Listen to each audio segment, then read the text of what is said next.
আবু মুসা আশআরী রাদিয়াল্লাহু তাআলা আনহু হতে বর্ণিত, তিনি বলেন রাসূল সাল্লাল্লাহু আলাইহি ওয়াসাল্লাম বলেছেন,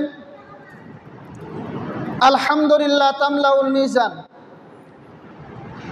আলহামদুলিল্লাহ পড়লে মিজানের পাল্লাটি নেকিতে পরিপূর্ণ হয়ে যায়। সুবহানাল্লাহ আলহামদুলিল্লাহ তামলাউ মা বাইনাস সামাওয়াতি ওয়াল আরদ।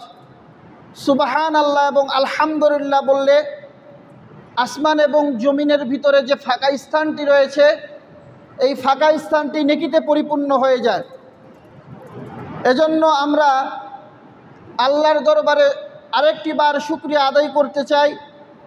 একেবারে সবটুকুন ভালোবাসা উজাড় করে দিয়ে মনের মণিকোটা থেকে, অন্তরের অন্তরস্থল থেকে সকলেই বলি আলহামদুলিল্লাহ।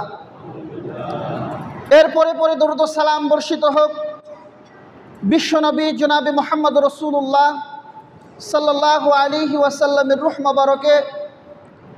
সংক্ষিপ্ত আকারে সকলেই পড়ি সাল্লাল্লাহু আলাইহি ওয়াসাল্লাম।